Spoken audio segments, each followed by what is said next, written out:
the themes of the very important poem, that is All the World's a Stage. All the World's a Stage by William Shakespeare. In this poem we see, actually this is not a poem first of all, okay? These are the lines of the play As You Like It. As You Like It, and that is written by William Shakespeare. So ये जो words हैं, ये जो title है All the World's a Stage, this is actually taken from the play As You Like It, and with these words begins the monologue, ठीक है, in the play. उसके Act 2 में, प्ले के Act 2 में एक कैरेक्टर जो है वो एक मोनोलॉग स्टार्ट करते हैं. वी नो मोनोलॉग क्या होती है? It is a loud speech to oneself, यानी एक शख्स जो एक बुलंद आवाज में एक गुफ्तगू कर रहा होता है, ठीक है ना. Okay, so Shakespeare has been a great playwright, हम सारों को पता है, and a great playwright and poet of his era, ठीक है ना. His views towards life are quite realistic. इसकी जो एक खासियत है, एक कैरेक्टरिस्टिक है इसकी लिखाइयों में, इसके काम में, वो ये कि ये रियलिज्म पे बेस्ड काम करता है, ठीक है ना. He has been known for the realism of his writings, and he is regarded among the most quotable authors. He is regarded as the most quotable authors in the world, यानी जिसके बारे में, जिसका नाम लिया जाता है, जिसका रेफरेंस लिया जाता है. इवन हम मुहावरतन भी यूज करते हैं शेक्सपियर का नाम ना, जब हमने किसी को मतलब इवन आयरॉनिकली भी कहना तो हम कहते हैं इतना तो रहता नहीं शेक्सपियर, ठीक है ना, अपने आप को क्या समझता है. So, coming back to the poem. So, in this poem, the theme reflects the, futility of our life, the transitory nature of our life. And the poem suggests that the man is the ultimate loser in the game of life. The poem suggests, it alludes that this life is no less than a stage. ठीक है, जैसे कोई खेल तमाशा होता है, ठीक है, जहाँ पे हर कोई आके एक्टिंग करता है, ड्रामा एक पेश करता है, and then he moves on, और फिर एक अगला किरदार आ जाता है, सो ऑन. सो इंसान जो है इस पूरी गेम में एक लूजर से कम नहीं है. रियलिज्म यहाँ पर उसने ये जाहिर की है. इसको हम फर्दर स्टडी करेंगे. पहले तो हम इसके ओवरऑल जो है हर स्टेज को डिस्कस करते हैं, देन थॉरली इसको थीमेटिक स्टडी भी कर लेंगे, ठीक है. सो आप देखते हैं जनाब वो क्या कहता है, all the world the stage and all the men and women merely its players, ठीक है. So every player plays 7 roles. एक भी जो एक वक्त में जो एक प्लेयर आता है उसके कितने रोल्स होते हैं ड्यूरिंग हिज लाइफ? 7 रोल्स, यानी there are 7 stages of life, 7 phases of life in general. So the first stage is that of an infant, जो कि बिल्कुल हेल्पलेस है अपनी माँ के, माँ है, नर्स है जिसने उसको उठाया हुआ है. And the only thing that he does is either he would merely puke, यानी puking करेगा, he would vomit, ठीक है, या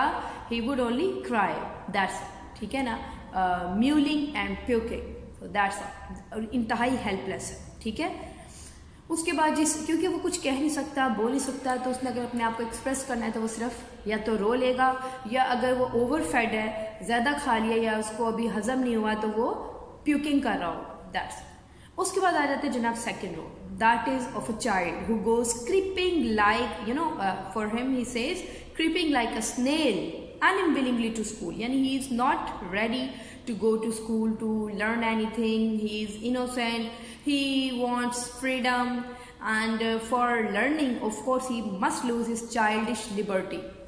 यानी यहीं से ये सजेस्ट कर दिया गया कि स्कूल में क्या होता है, लर्निंग होती है, you are dictated, you are told, you are taught, आपको पढ़ाया जाता है, then you are suppose to do whatever you are taught. आपने उस चीज़ को रिप्रोड्यूस करना है, लिखना है, बोल के बताना है, ओरल वर्बल टेस्ट हो रहे हैं, रिटन टेस्ट हो रहे हैं. तो ये आपकी देखते हैं यहाँ पे ये बताया जा रहा है कि इंसान के लिए लर्निंग का जो एक्ट है that has been quite tough since ages, ठीक है, क्योंकि उसको वहाँ पे उसकी अपनी फ्रीडम को छोड़ना पड़ता है. So we may notice that man keeps on losing one quality and blessing while qualifying for the other one. यानी पहले वो इनोसेंस में मतलब बिल्कुल एक हेल्पलेस सा बच्चा, लेकिन उसके पास फ्रीडम थी, तब अपनी मर्जी से इधर जा रहा है, क्रॉलिंग कर रहा है, फलां चीज़ को छेड़ रहा है, अपनी मर्जी. लेकिन जब वो थोड़ा सा बड़ा होता है, स्कूल एज आ जाती है, स्कूल गोइंग एज, उसमें बच्चा जो है उसको अपनी फ्रीडम को कॉम्प्रोमाइज़ करना पड़ता है, ठीक है ना। तो ये चीज़ मुसलसल इस पोएम में हमें नज़र आएगी कि एक के बाद एक जो स्टेज आती है वो पिछली स्टेज की जो बाउंड्रीज थी, जो उसकी तरह एक फ्रूटफुल सी एस्पेक्ट्स थे, वो बच्चे को फाइनली लूज़ करने होते हैं कहीं ना कहीं, ठीक है। उसके बाद हम आ जाते हैं इसकी थर्ड स्टेज। अब जनाब थर्ड स्टेज जो है ना, it brings before us the lover, ठीक है, so called lover who sings woeful ballads for his beloved। और उसने यहाँ पे हाइपरबोली का इस्तेमाल करते हुए कहा है कि इवन अगर एक मिस्ट्रेस की आईब्रो पे भी कोई बैलेड है, कोई पोएम, कोई सॉन्ग, तो वो भी वो मतलब इस तरह के डिजेक्टेड सॉन्ग्स, वो जो आपने देखा है सो कॉल्ड आशिक बने होते हैं बच्चे 9वीं 10वीं 11वीं 12वीं की, ये वो वाली एज है, वो इंटरमीडिएट वाली और हाई स्कूल वाली, जो अकल नहीं होती है। और हमने एक स्टोरी पहले एक्सप्लोर की अरबी, उसमें हमने देखा ये वो एज होती है जिसमें इंसान के मतलब साइकोलॉजिकल, इमोशनल और बहुत सी चेंजेस की वजह से वो जो है उसको इन्फैचुएशन और मोहब्बत में जो है ना फ़र्क महसूस नहीं हो रहा होता, और वो इन्फैचुएशन को ही मोहब्बत समझ रहा होता है, और वो बड़ा एक बड़ा लवर बना फिरता है। और इस यूथफुल एज में ना, when man is full of energy and might, यानी पावरफुल होता है वो, he does everything to please his beloved, जैसे वो बैलड्स होंगे, ठीक है। और उसके बाद क्या कहते हैं, इसके बाद क्या होता है, even this shift of life जो कि it is filled with merry making and joyous songs, it also passes so quickly. यानी यहाँ पे भी हमने देखा कि ये बड़ी फैंसीफुल सी एक एज होती है, इसमें बड़ी वो एक अट्रैक्टिव सी एज होती है, और बच्चा बड़ा मतलब एनर्जेटिक होता है इंसान,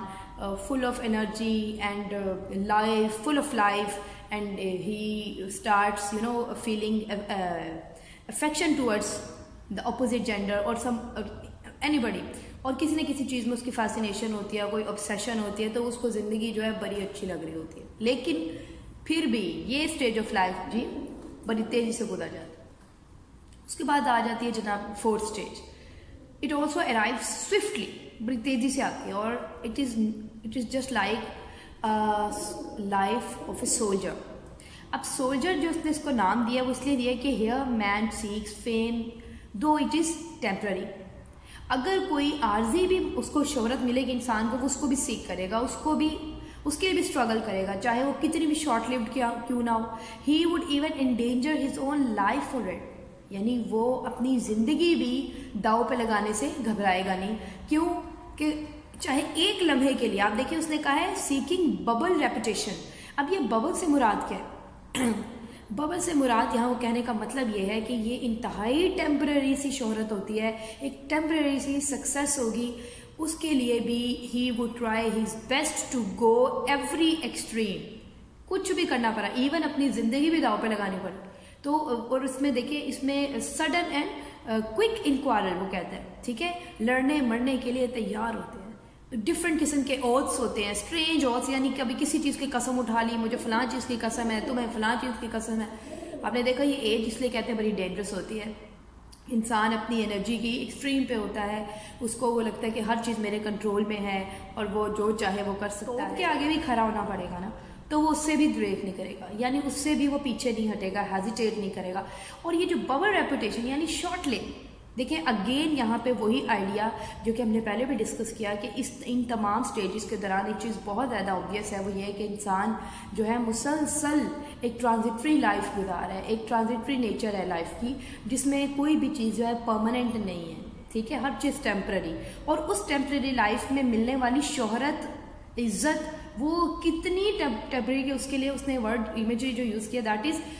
बबल रेपुटेशन। तो इस चीज़ को भी हमने ज़रूर ध्यान में रखना है। उसके बाद वो कहता है, क्योंकि जाहिर सी बात है बेटा, सक्सेस जो है ना, कामयाबी जो दुनियावी कामयाबी है, worldly fame, worldly gains, whatever we gain in this world, इसलिए तो हम कहते हैं, हमने लेजर पोएम में भी ये देखा कि मटेरियलिस्टिक परसूट्स जो होते हैं ये इन द एंड हमें कोई बेनिफिट नहीं देते, हमारी स्पिरिचुअल ग्रोथ हमें बेनिफिट देती है। और स्पिरिचुअल ग्रोथ खुदा, फितरत, नेचर, इनके करीब रहकर होती है। और इंसान जो इस दुनिया में जब कोई शोहरत गेन करता है, वो सारी चीज़ें विद पैसेज ऑफ टाइम वो दे फेड अवे, ठीक है ना। तो उनके असल में कोई ख़ास नेचर नहीं है, कोई ख़ास रियलिटी नहीं है, और यही रियलिटी है। क्योंकि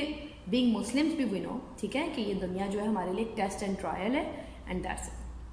well moving ahead, fifth role जो है it is of a middle aged man, ठीक है, जिसके बारे में कहा गया है कि वो एक जस्टिस, मतलब जस्टिस यहाँ पे जो वर्ड है ये सिम्बोलाइज कर रहा है you know all those people who you know enter into their professional life. अब चाहे वो कोई बिजनेसमैन है, वो कोई ब्यूरोक्रेट्स है, वो कोई प्रोफेशनलिज्म में है, मतलब कोई भी जॉब होल्डर है या व्हाट्सएवर, लेकिन इस एज में he has got a round belly. अब ये बैली जो है इसमें फेयर राउंड बैली का जो उसने वर्ड यूज़ किया है, आगे उसने कहा विद गुड कैपिन लाइन। यहाँ पे कंफर्म मतलब एक चीज़ जो है वो हाईलाइट की जा रही है कि खा पी के जो मुसल्लम यानी कि ब्राइब किया जाता है इंसान को, और ख़ुद इंसान भी ब्राइबरी जो है वो रिसीव भी करता है। तो जो मतलब अजाफी खाना खा खा के इंसान का जो पेट जो है वो कहता है मोटा हो चुका होता है, यहाँ पे वो एक्चुअली आयरॉनिकली हिट कर रहा है कि इन जनरल तकरीबन हर शख्स जो है जब वो पैसा कमाने की एज में आता है तो कहीं ना कहीं वो इधर उधर से बाय हुक और बाय क्रुक वो पैसा इकट्ठा करने की उसमें हिर्स आ जाती है, उसमें लालच आ जाती है, और वो in any case he would try his best to earn more and more. और उस दौरान जाहिर सी बात है ब्राइबरी चलती है, ठीक है, पैसा दूसरे तरीके से हम हासिल करते हैं अनफेयर मीन्स के थ्रू भी, तो वो उस चीज़ को अब देखें उस पर क्रिटिसिज्म भी है, ठीक है। और फिर वो क्या कहते हैं कि बड़े वो जो इस एज का जो शख्स है he would cite modern instances, हर वक्त जो है ना एक आजकल की मिसालें देना, मुहावरतन बातें करना, प्रोवर्ब्स को यूज़ करना, यानी प्रोवर्बियल स्टेटमेंट्स पास करके वो लोगों के ऊपर ये जता रहे होते हैं कि अब हम प्रैक्टिकल लाइफ में हैं, हम बहुत ज़्यादा जो है मैच्योर हो चुके हैं, हम ज़्यादा तजर्बाकार हैं, हम ज़्यादा एक्सपीरियंस्ड हैं, हम दुनिया से अबव हैं बाकी आम लोगों से, आम लॉट से। तो ये इंसान जो है हमने देखा है कि इसका ज़्यादा जो इस एज में इंसान जो है ना उसका जो बेंट ऑफ माइंड है, जो टेंडेंसी है वो क्या है कि वो बस पैसा कमाए, ठीक है, पैसा इकट्ठा करना है, और वो अपने आप को बहुत कुछ समझता है। आइज़ बड़ी उसकी सिवियर जो उसने लिखा है, सिवियर आइज़ का मतलब क्या है कि वो अपनी आँखों में जैसे एक ऑब्जर्वेशन सी होती है, ऑब्जर्वेटरी से उसके मैनर्स होते हैं, ठीक है, हर एक चीज़ को ऑब्जर्व करना, ज़रा सीरियसनेस आ जाती है उसमें। आपने देखा उसने कहा कि बियर्ड भी जो है वो फॉर्मल कट की होती है, यानी अब उसकी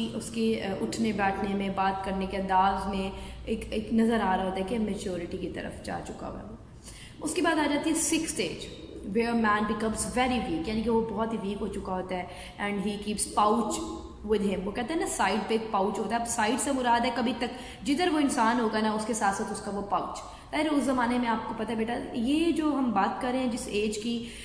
इससे हम फर्दर भी कमेंट्री करेंगे, वैसे एलिज़ाबेथन एज है, ठीक है। एलिज़ाबेथन इरा में जो इंसान की एक कॉमन मैन की जो एक लाइफ फेज़ होती थी, जिसमें पूरी फेजेस यानी कि एक लाइफ के दौरान जो कुछ उसने नॉर्मली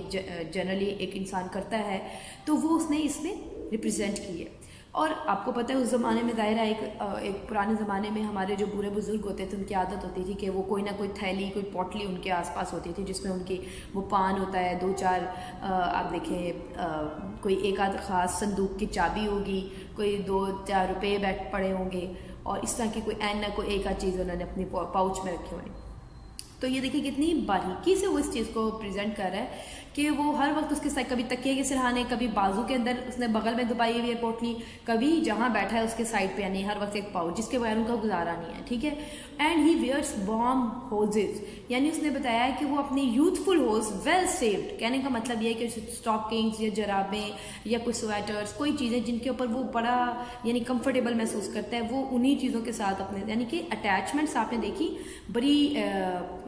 लिमिटेड सी हो जाती हैं, और उन्हीं चीज़ों के साथ इंसान सिर्फ कंफर्टेबल महसूस करता है।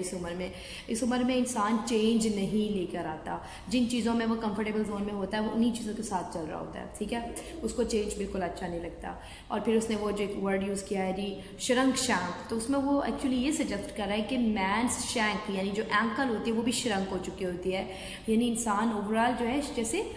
श्रिंक कर जाता है, इतना वो वीक हो चुका होता है। और उसकी जो बिग मैनली वॉइस है उसके लिए पोइट कहते हैं कि it is now turning again towards childish treble. और उसमें वो पाइप्स एंड विसल्स की जो उसने बात की, यानी आवाज़ों में सीटियाँ वो जो इंसान जैसे चाइल्डिश मैनर में बात करना, चाइल्डिश तरह की उसकी साउंड्स निकाल रहा है, सोते हुए भी उसको नहीं पता कैसी आवाज़ें निकल रही हैं, इवन बैठा भी होगा बुरा इंसान। ये वो रिटायरमेंट की एज है जिसमें आफ्टर रिटायरमेंट जो है इंसान बड़ा फीबल सा और वीक सा हो चुका होता है, टिमिड सा हो चुका होता है, और उसकी वो जो एक ज़माने में जो इतने रोब और दबदबे की ज़िंदगी उसने गुजारी थी, अब वो बड़ा ही वो एक आप देख लें एक पैथेटिक सा फिगर बन चुका होता है, ठीक है। और उसकी वॉइस भी इतनी क्लियर नहीं होती, देयर इज़ उसकी चूँकि कमज़ोर होता है, दांत गिरे होते हैं, आधे दांत होते हैं आधे नहीं होते, तो वॉइस भी ज़ाहिर है फिर बोलने में उस तरह से क्लियर नहीं होती।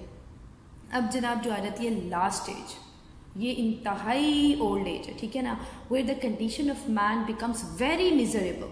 ही has grown very old and weak, इंतहाई कमज़ोर और वीक हो चुका हुआ है, ठीक है। अब इस दौरान आप देखते हैं कि जी he has no relations, he has lost everything, और जैसे कि आपने देखा वो कहता है सांस टीथ, सांस आइज, सांस टेस्ट एंड सांस एवरीथिंग, यानी हर चीज़। फ्रेंच वर्ड है विदाउट, इसका मतलब होता है विदाउट, विदाउट टीथ यानी ना टेस्ट रहा, ना टीथ रहे, ना आई साइट रही, ना कुछ और। एवरीथिंग से मुराद ना सच बहुत से रिलेटिव्स ऑलरेडी दे पास हुए, या दूर दराज होते हैं, बूढ़ा इंसान जिधर बैठा है उधर ही बैठा, और इंतहाई लाग़िर इंसान जो है जिसमें वो कहते हैं सेकंड चाइल्डिशनेस,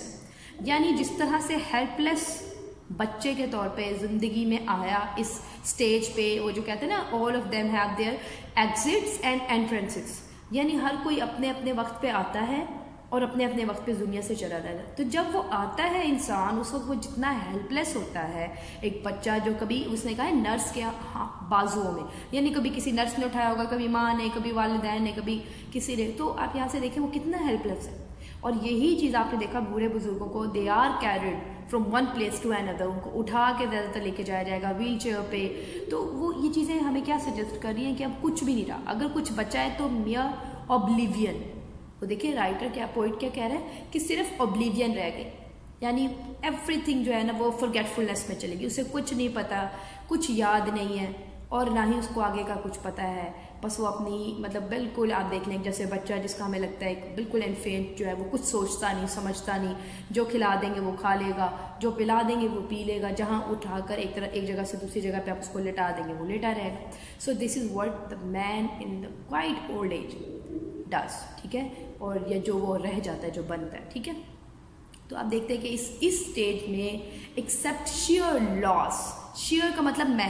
महज लॉस के अलावा इंसान के पास और कुछ भी नहीं है, एवरीथिंग इज लॉस्ट, ठीक है ना। सो अब हम देखते हैं कि एक ज़माने में वही शख्स जो बहुत सक्सेसफुल बना फिरता था, बड़ी अचीवमेंट्स रखता था अपनी एक पास्ट लाइफ में, आज उसके पास क्या है, loss of everything, nothing remains. So again यहाँ पे क्या चीज़ सजेस्ट हो रही है, वही ट्रांजिटरी नेचर, वही futility of human life, the nature of human life, कि ये इंसान की ज़िंदगी जो है इसमें कुछ भी परमानेंट नहीं है, ठीक है। So he wishes, the poet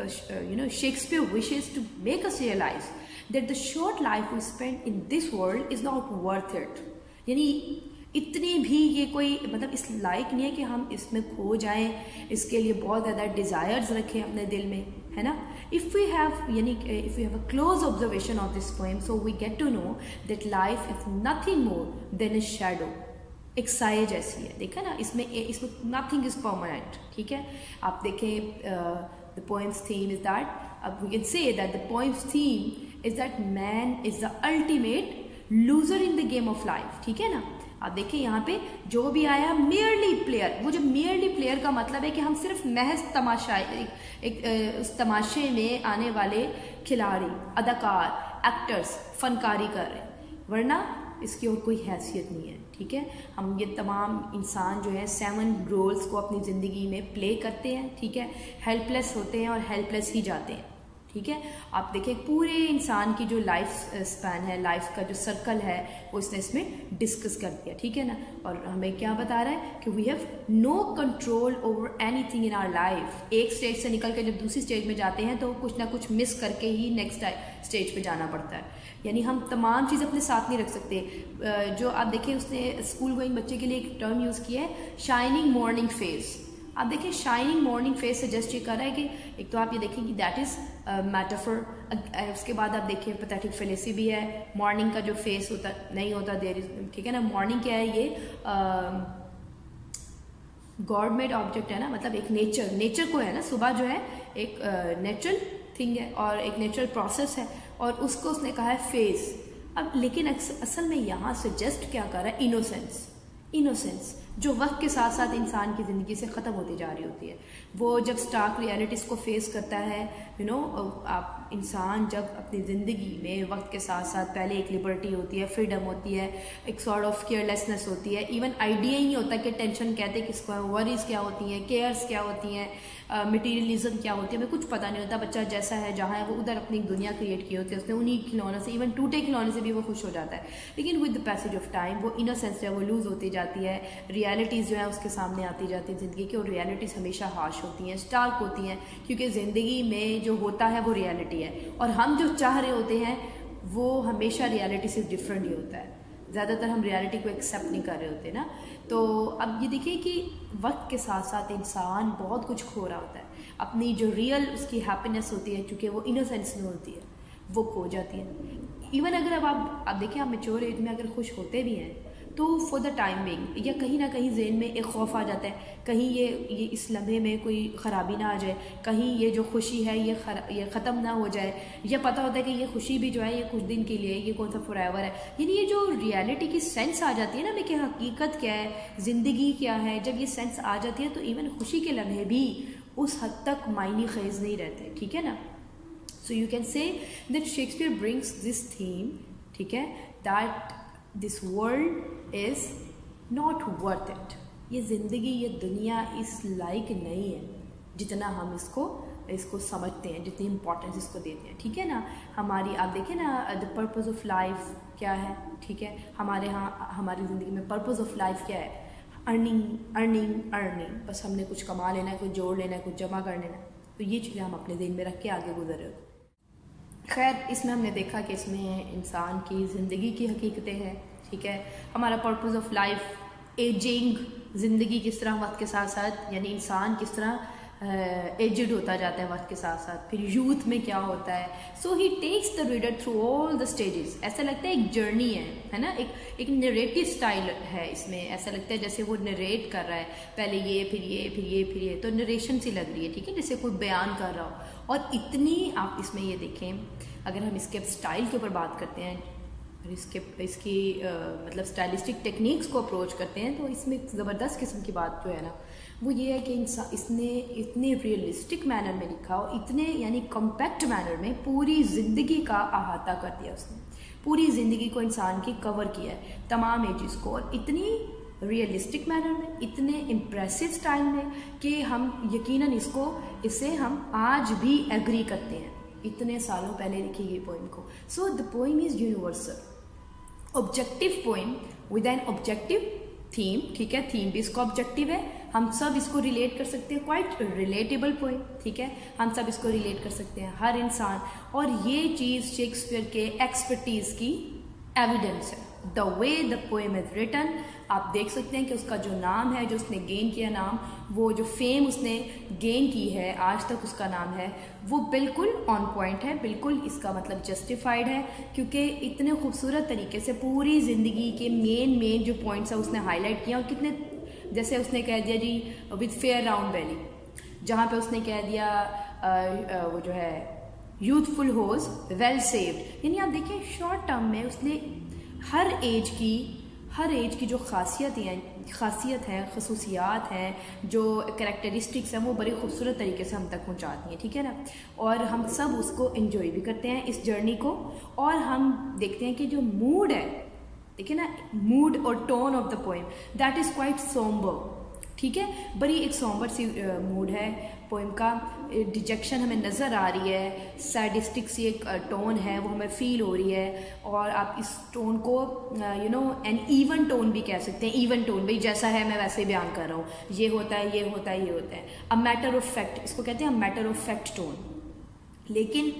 sadness हमें महसूस होती है, सोबर सी एक सीरियसनेस सी महसूस होती है। और जो चीज़ हमें, जब ज़ाहिर है हमारे सामने रियलिटी जब आ रही है कि अच्छा